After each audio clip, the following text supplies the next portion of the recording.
آخری چیز ہے، اس کے بعد بھی اگر آنکھ نہیں کھلتی کسی انسان کی تو میں نہیں سمجھتا کہ وہ اپنے گرد اس نے جو یہ فلا تزکوا انفسکم، اس نے جو اپنے گرد تزکیہ نفس کا ایک مصنوعی حالہ بنا لیا ہے، کبھی بھی وہ اس حالے سے نکل سکے گا اگر اس حدیث سے بھی آنکھ نہ کھلی۔ اور وہ حدیث کیا ہے؟ مولانا اشرف علی تھانوی نے اس کو اپنے جو خطبات جمعہ ہیں ان میں نقل کیا ہے، بیہقی کی روایت ہے۔ اوحى اللہ عز وجل الى جبرائیل علیہ الصلوۃ والسلام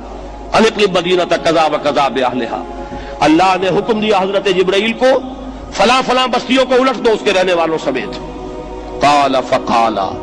حضور نے فرمایا، اس پر حضرت جبرائیل نے عرض کیا بارگاہ خداوندی میں، ان فیہا عبدک فلانا لم یعصک طرفۃ عین،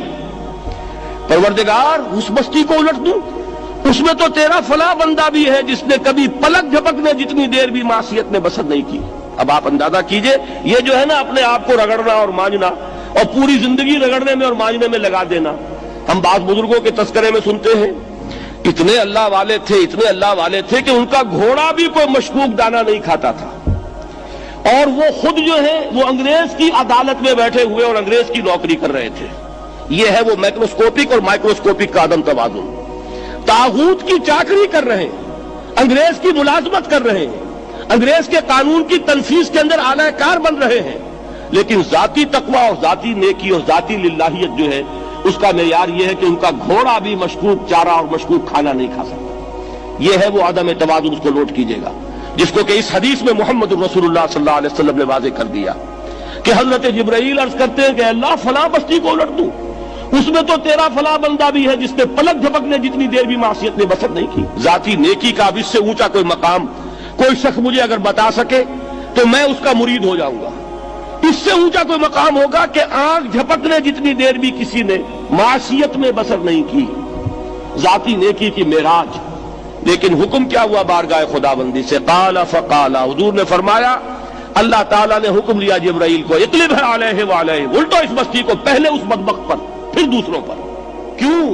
فإن وجہہ لم یتمار فی ساعۃ قط، اس لیے کہ اس کا چہرہ کبھی میری غیرت میں سرخ نہیں ہوا، اس چہرے کا رنگ نہیں بدلا۔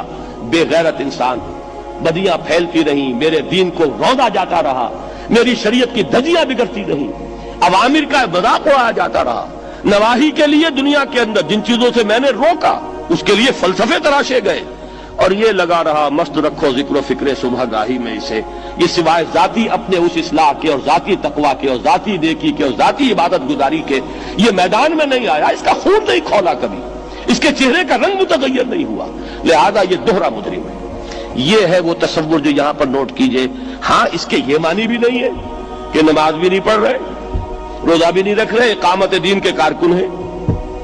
فرض نماز آ گئی ہے وہ چلی جا رہی ہے، جماعت کا کوئی اہتمام نہیں ہے۔ اب یہ دو انتہائیں ہیں، ایک انتہا یہ کہ وہ تزکیہ نفس جو ہے اسی میں وہ رگڑنے اور مانجنے کا عمل جاری ہے، ایک یہ کہ اس کا سرے سے کوئی تعلق ہی نہیں، اپنی ذات سے بحث ہی نہیں۔ وہ کیفیت وہ ہو گئی ہے جو یہود کی آئی ہے قرآن مجید میں کہ تامرون الناس بالبر وتنسون انفسکم وانتم تتلون الکتاب، کیا تم لوگوں کو نیکی کا حکم دیتے اور اپنے آپ کو بھول جاتے ہو؟ یہ دوسری انتہا ہے۔ پھر وہی بات عرض کروں گا، وہی بال سے زیادہ باریک اور تلوار کی دھار سے زیادہ تیز راستہ ہے جس پہ چلنا ہوگا، کہ نہ یہ ہو کہ وہ مبالغہ ہو رہا ہو، اپنی ذاتی اصلاح میں تو مبالغہ کی حد تک آگے جا رہے ہیں، اور دوسرے یہ کہ اپنے دین کی تبلیغ و اشاعت، اقامت دین کی جدوجہد، اس کا خانہ ہی نہیں کھولا زندگی میں، وہ کھاتا ہی نہیں کھلا۔